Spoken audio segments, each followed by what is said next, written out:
Many are aware of the fact that abortion impacts women. But what about men? Does it harm men? We'll be talking about that right after this.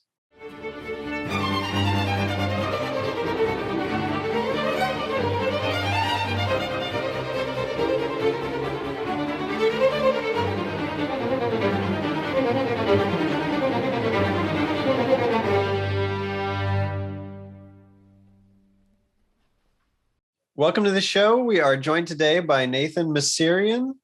Nathan has a heart for ministry and has been serving couples and specifically men who are kind of recovering from the trauma of abortion.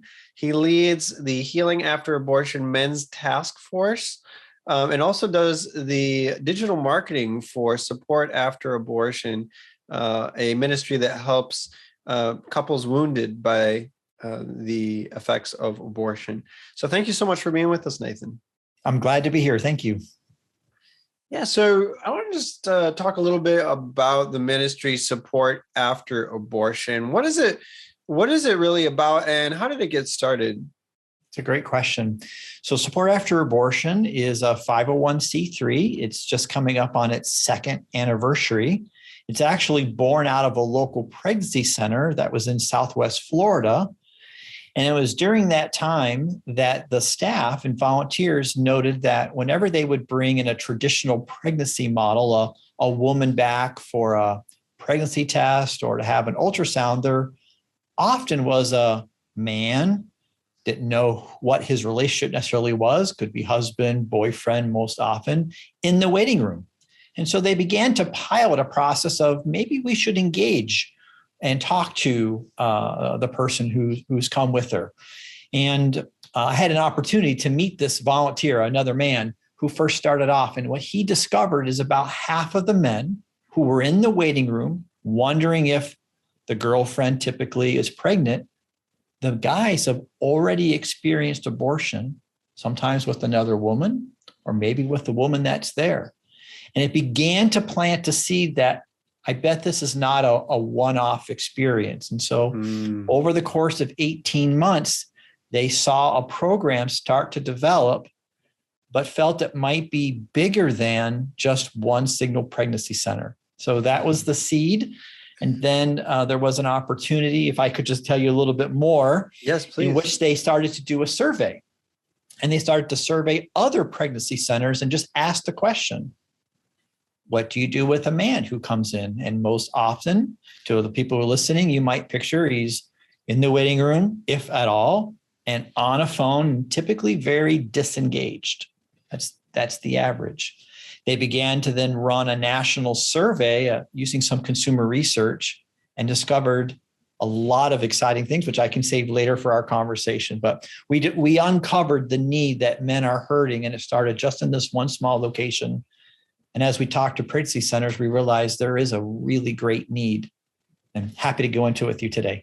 Yeah. So how did you get involved, and how did you come to lead kind of the men's task force? Wow. It's a work of the Lord for sure. And I don't say that lightly. The CEO of Support After Abortion, her name is Lisa Rowe, and I were in a Christian CEO roundtable. It's an organization called C12. And the particular reason I attend that organization is I run a separate company, a for-profit company that does digital marketing. And because I have a heart for ministry, we often serve nonprofits around the United States. And so Lisa came to me and said, could you help a pregnancy center get on page one of Google? And could we even appear next to Planned Parenthood, who dominates the search results? Wow. I had never been presented with that opportunity, and I love a challenge. Yes. And it's right in our sweet spot technically and marketing wise. And so I'm blessed to say that within 30 days of working on a website and some Google search marketing, we were able to put her local pregnancy center on page one next to Planned Parenthood.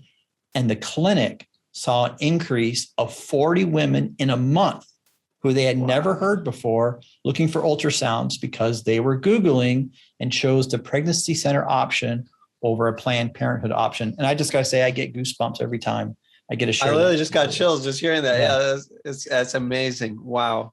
So Uh, that's how I made an introduction with Lisa. She introduced me to then the board chair of Support After Abortion. They said we could use your help to expand our message nationwide and maybe worldwide when it comes to using, I'll call it my business strength, which is digital marketing, but then also my heart for ministry. I'm going to give you a part 2 of the story, if you don't mind.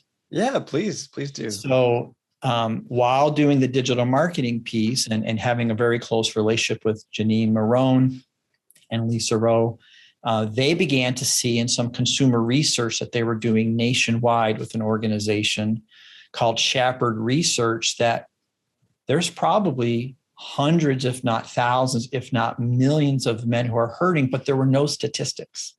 And so I would call it just a vision from the Lord, a vision casting from the Lord. And in January of 2021, they said to me, Nathan, we want you to lead this effort to uncover, to discover, and find leaders all across the U.S. who may have been impacted by abortion or have a heart for men. And let's see what the Lord's going to do with it. So that was the vision cast to me. And the Lord has allowed a couple of exciting things to happen. One is to build a task force of 12 men. I don't want to make the parallel to the disciples, but it is a 12 diverse group of people, 2 who are in full-time ministry. The other 10 have a personal experience with abortion. And the men are all different places of their healing journey. And that's just been a really challenging, enlightening, and very revealing process because I've had the opportunity to get to know them individually beyond just running, let's call it managing a task force about men. That's really beautiful. Yeah. So the takeaway here is that there are men who are hurt by abortion too. I mean, thinking of abortion, anyone who's kind of pro-life, converse of that being, anti-abortion, but pro-life is probably aware that abortion hurts women. And there's lots of resources out there, thanks be to God, that help women recover from kind of the emotional and sometimes even physical wounds of abortion. There's the Rachel's Vineyard retreats, things like that. Absolutely. And over the decades, there's been a beautiful infrastructure built out for women who've had abortions, who regret that and feel a great deal of emotional pain around that. But as we were kind of discussing a little bit before the show, like there are ripple effects of the wound of abortion that go beyond women. So tell us a little bit about, in your experience, how men are impacted by this. That's a really helpful question that you're asking. So this consumer research I mentioned that Support After Abortion commissioned, they had 2 studies done with women who've been impacted by abortion. But this year, in 2021, they commissioned 2 more research studies. And they interviewed men who had personally experienced abortion. And they realized, based on the survey, that 71% of men who've experienced abortion will say they've had an adverse effect. The other thing that's very interesting is for the men who say they've had an impact by abortion, half of them have already told a friend that they trust. The gap, though, is that they couldn't find any healing program. And when our society says that really this is a woman's issue, my body, my choice, yes, the man who is feeling shame, guilt, hurt, pain, feels invalidated. This is the big insight we've learned this year in talking with men, that how can you possibly hurt? This didn't happen to you physically, but what has happened is emotionally the opportunity where God had a connection for this man to become a father was removed. And here's the crux. That separation, we call it lost fatherhood, is actually the crux of much of the pain, because during the pregnancy process, God's design is for both the husband and the wife to connect together. Now, the woman experiences it physically as well, because of course the baby is within her. But as the man, he is anticipating, I can't wait to play baseball with that coming son. I wonder what kind of hair color she'll have. These are the natural thoughts that can happen. And when an abortion happens and separates that, what we've learned from some Christian mental health professionals is that idea of lost fatherhood puts a word around the pain different than saying I've had an abortion, because it just sounds awkward as a man in our society to say I've had an abortion, because we all think of the physical interaction. So that's what our goal with Support After Abortion with our task force this year is to put some explanation and define it differently, how abortion impacts a man. Often it's this idea of lost fatherhood. I'm going to give you one other piece that I've learned from the opportunity I've had to listen to mental health professionals, is that as children, I've learned that 1 in 5 boys have been sexually abused. There is another statistic that talks about the rate of physical abuse that happens to boys. And so what happens is, what I've learned is, as a child, if you've been sexually abused, physically abused, you already have a wound in your heart. You may not realize that as a child.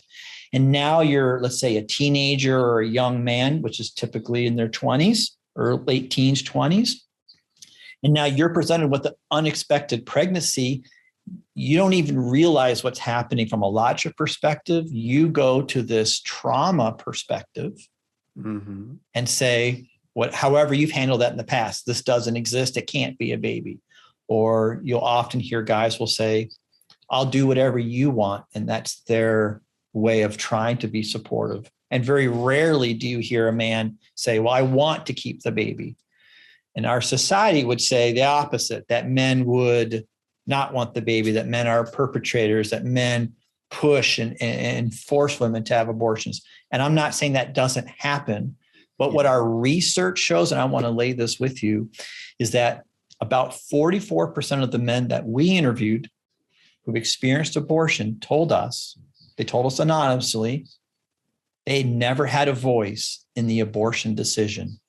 Wow. And if you just feel the weight of that, that inflames the hurt, that inflames the trauma, because not only did they have the loss of a fatherhood opportunity, now they didn't have a voice even in the conversation.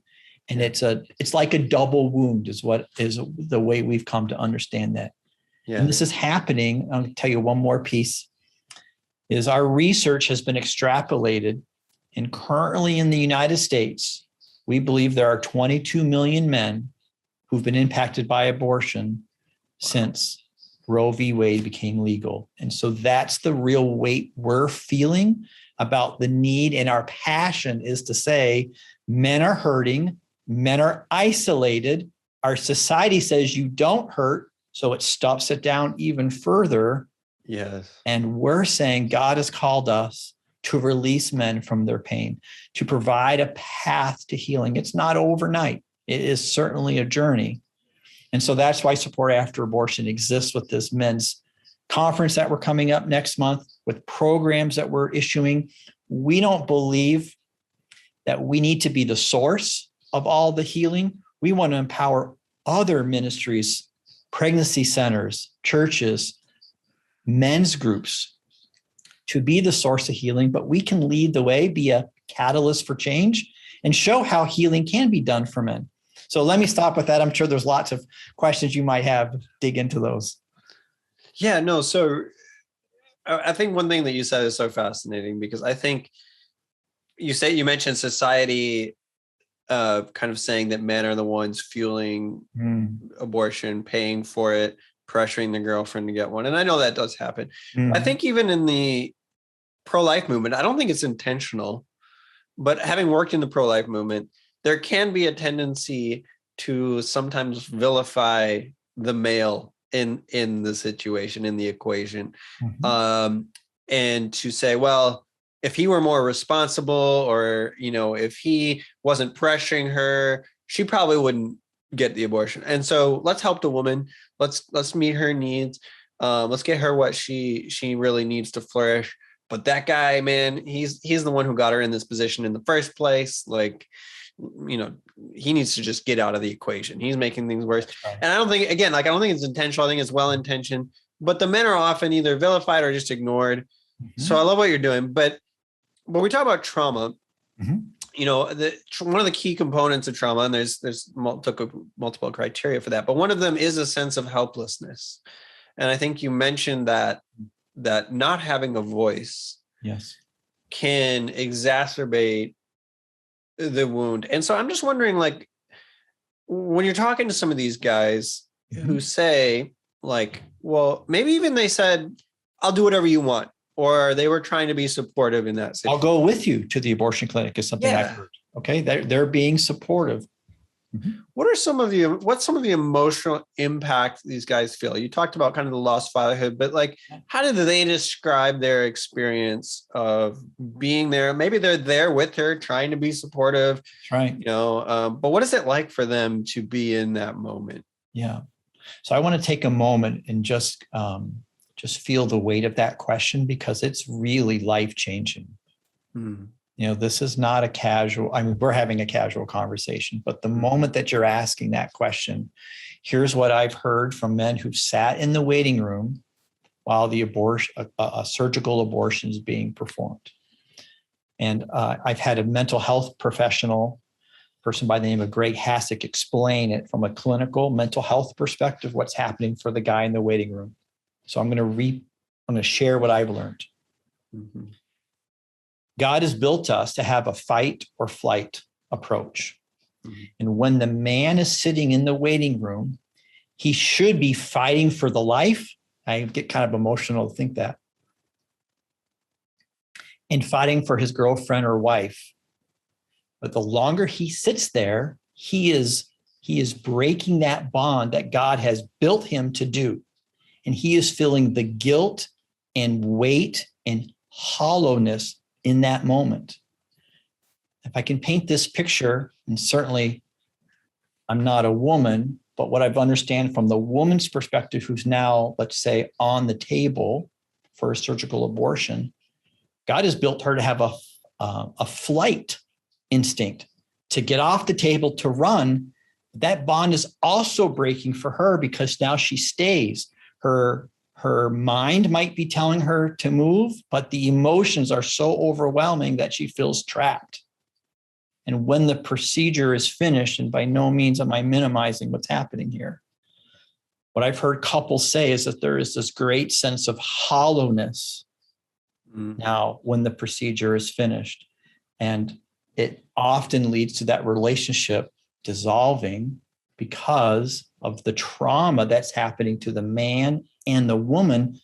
Honestly, there's nothing really left together to sustain a relationship. And no less, all the past trauma that has happened that I mentioned earlier, it's being compounded. It's as if the childhood trauma is happening again. So this idea of numbness, hollowness, disconnecting from each other is really what's happening in those few moments, even as soon as they're in the car. I had one man talk to me about, he didn't go into the abortion clinic. He was 18 years old. He sat outside the clinic. And when he saw his girlfriend, all he could describe is she just looked different, hollow, and something had changed. And that's the impact of trauma at that moment. I hope I'm answering your question. Oh, no, you are. You absolutely are. Yeah.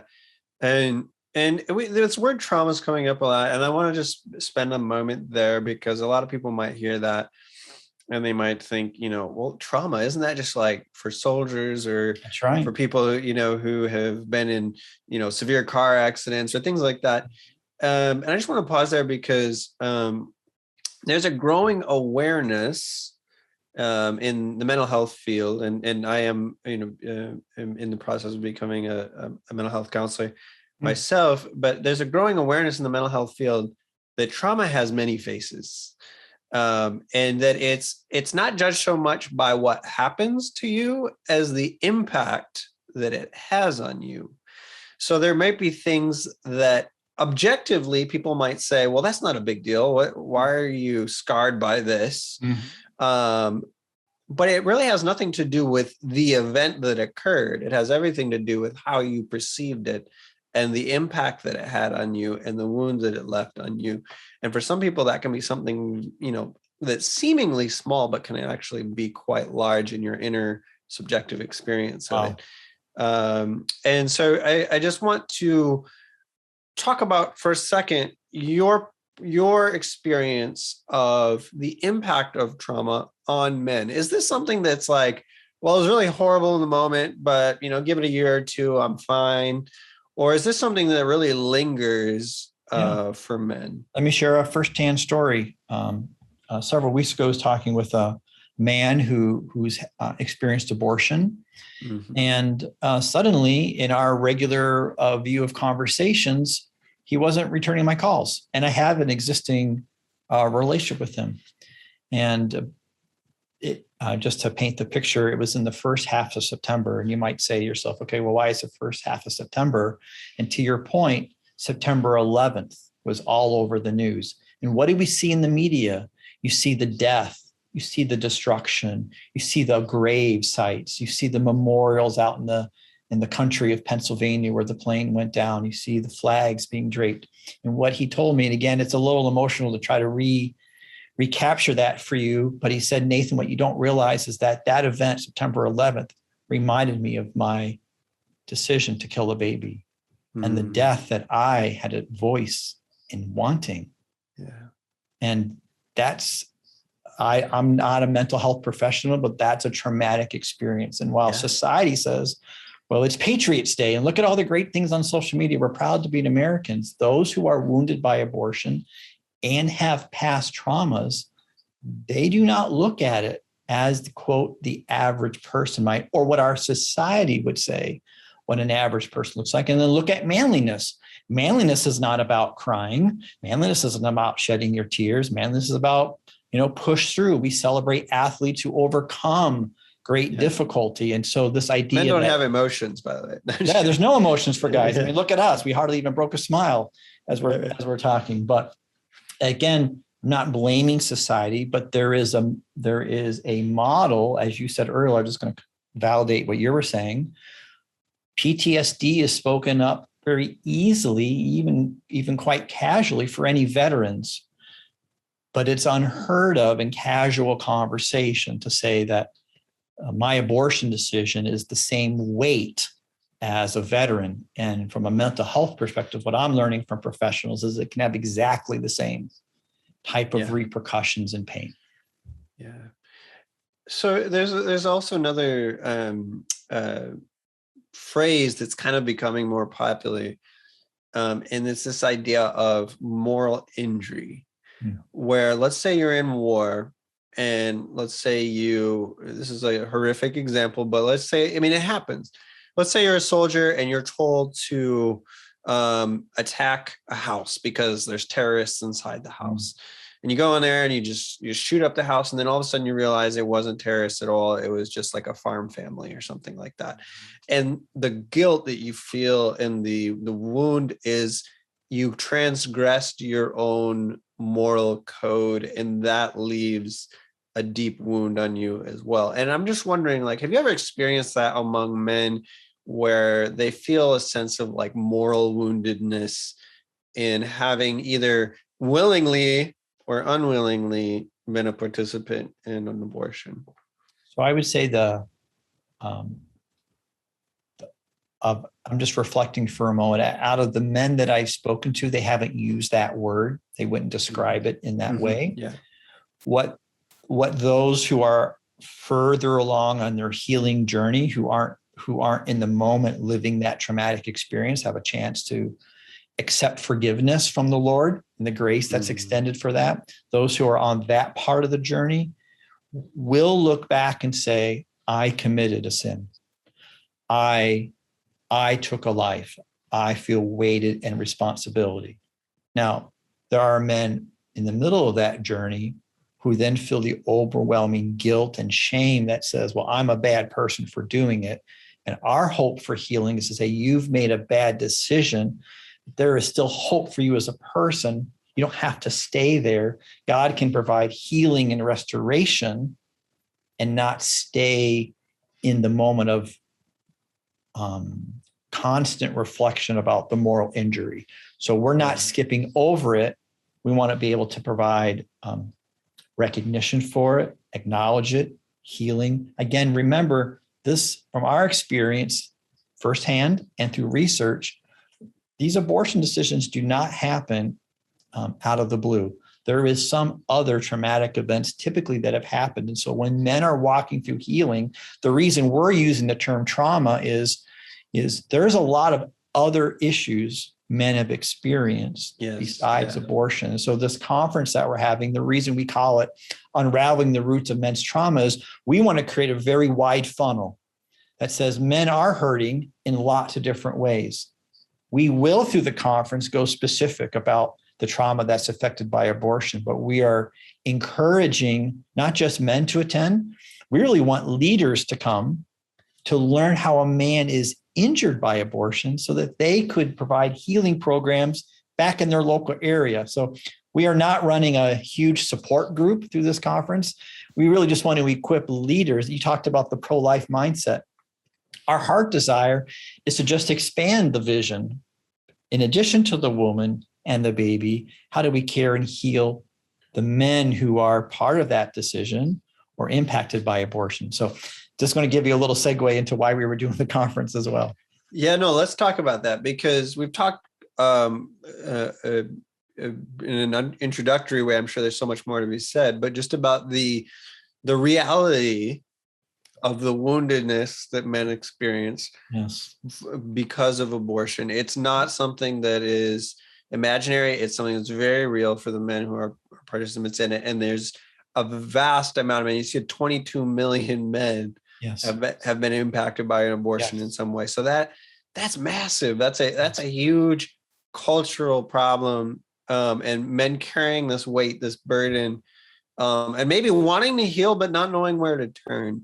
So let's talk about healing for a minute. Let's talk about the conference and ways that men can experience that healing and that freedom from kind of that burden that they've been carrying for so long. There's several unique things that are happening. We're not saying this is the first time there's ever been a pro-life driven conference dedicated to men, but it is the first time taking this dynamic of men are hurting and men are unhealed in lots of areas of life as the open door. And so we're blessed to have two in particular, former NFL players who are going to be speaking. These are not your traditional speakers, in the pro-life circuit, who are going to talk about how regular men, what our society would say, manly men, have experienced trauma and the impact of that, just to make this real and grounded. Yeah. Secondly, we're going to have some licensed mental health professionals just unpack the stigma of male trauma. Why do we not accept it for men who've had an abortion, but we will do it for veterans, as an example, or a traumatic accident? And then you're going to hear firsthand men who have had not just one, but multiple abortions. And what is life like? And so I just want to give you one example. There is a unique talk. It's called 3 Father Wounds. And this man is going to walk through how he was abused by his biological father, abused by his stepfather. And then here's what's powerful. He thought he was abused by his heavenly father and blamed God for the abuse of the 2 earthly fathers. But then he found the Lord and realized that actually, this is so cool, that his heavenly father loved him in spite of all that he has experienced, including the 2 abortions that he was a part of. And so there's a wonderful arc to showcase real pain and a path to healing.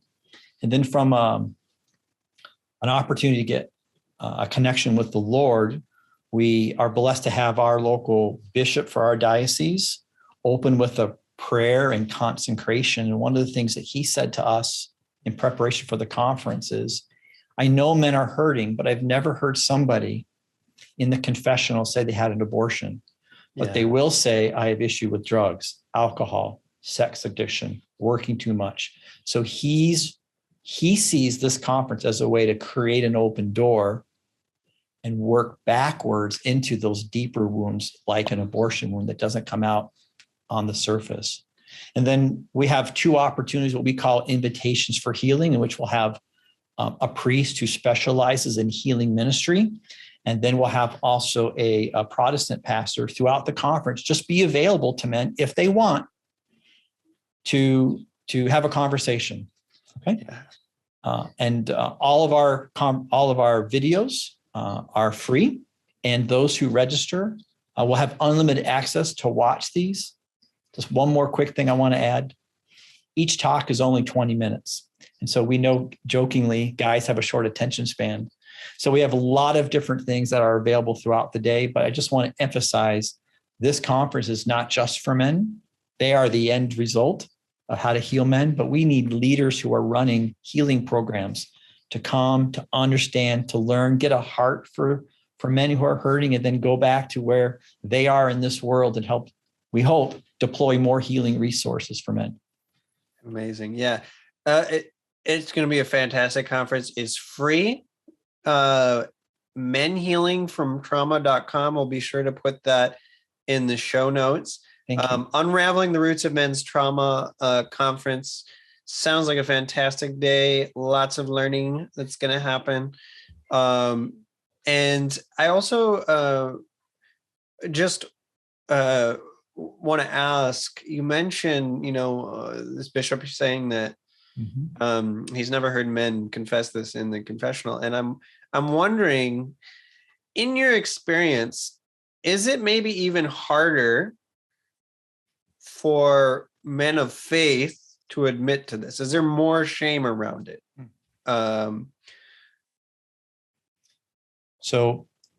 What I've heard is that it may not be as much shame as you might think. And here's why. What I've learned is that men who may be pro-life or even religious in affiliation, because the abortion physically did not happen to them, have a slightly easier time to acknowledge it. We found actually in our research that 50% of the men who've had an abortion are actually in a religious service every week. However, women who've had an abortion is closer to 20% are in church every week, because there is a more inherent religious shame on the woman who had it physically. So it's kind of a surprising set of statistics we've uncovered. So what that says to people who are leading a church, a congregation, a flock, there are men impacted by abortion who are right in front of you. Are these men even aware? Like you mentioned, they confess the other thing. Yeah. Are these men even aware that this is a factor for them? They're what we've learned through one of our mental health counselors. He sees a majority of men in a counseling setting. The men who present the issues are, my wife won't talk to me anymore. She's always telling me what to do. They have all these surface things that are breaking a relationship. What I've learned from him is it takes about 6 months, and they uncover about 40% of the time there is an abortion wound. But there's so much other presenting issues that abortion is nearly forgotten about. It's so buried. And again, remember, our society says that's not even an issue. So forgotten, repressed, put away, replaced with so many other problems that would, take your mind off it. It's not front of mind to many. Well, let's say someone does become aware, like that this has happened to them and it had more of an impact than they thought. And a guy comes to supportafterabortion.com or they maybe have someone, they go to their crisis pregnancy center or whatever, and you're talking to them maybe for the first time. What does that look like? How do you take them deeper? What's the process look like? It's a very delicate question, and I don't know that I'll give the most comprehensive answer, but one of the things that we've started to speak to therapists about is just ask the question on the intake form. Yeah. Have you experienced abortion in your past? And you ask that in a very broad way. There's different ways it can be said. What we're hearing is that question is often never even asked. And so the man, again, is presenting himself as, I like to volunteer here. I'm going to tell you something I've learned. We find men are volunteering in wonderful organizations, at schools, religious organizations, pregnancy centers. But because they weren't asked, what you don't realize is that the reason they're motivated to serve is to compensate for a loss of an abortion or of a child. And so in some way, a cathartic way, they're trying to heal themselves by volunteering, but leaders are missing that chance. So we believe that's the first thing is ask that question on the intake form.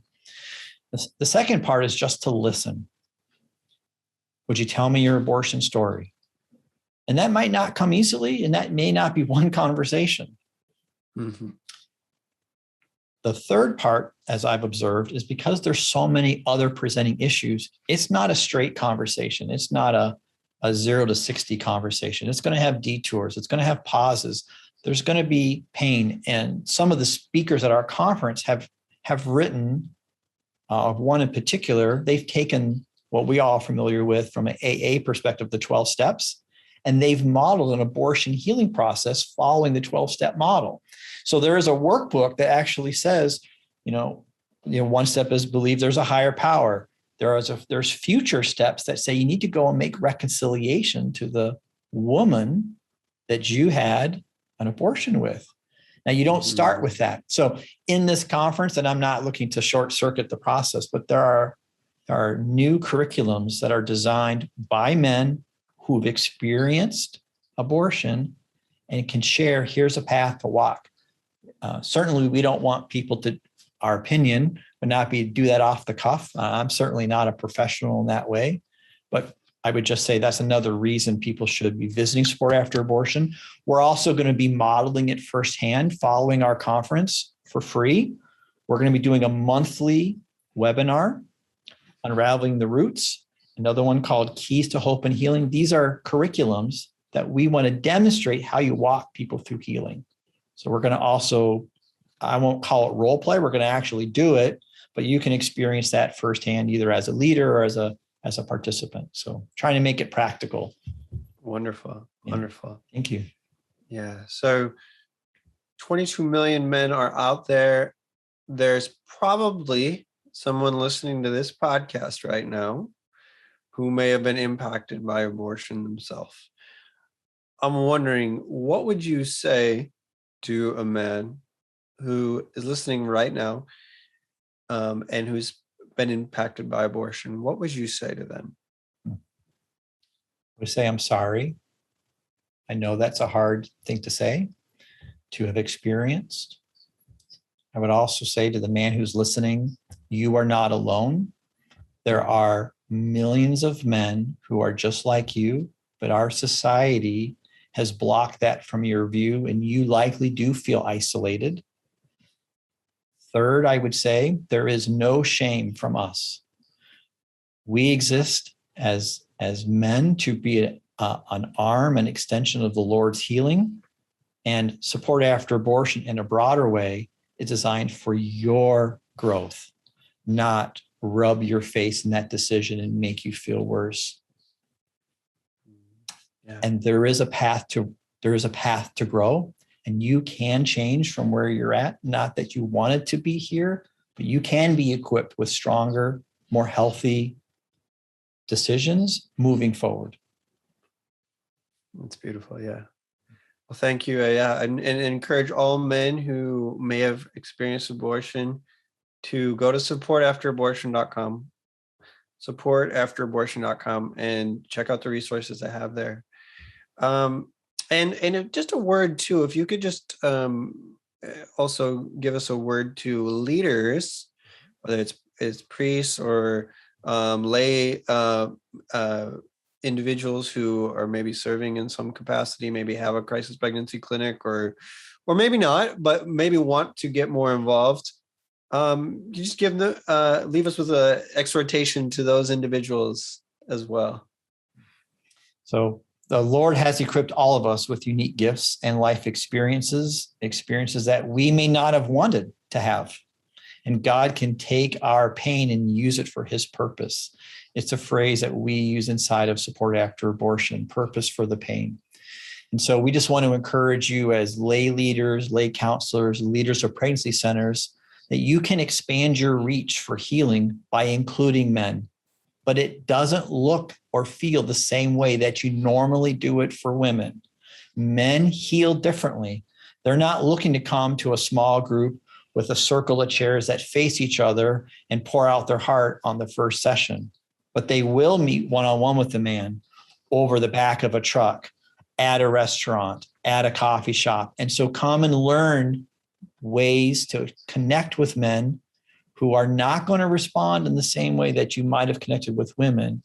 But there is millions who are ready for healing, ready for us to be deployed. We just want to equip you how to do that in a more effective way.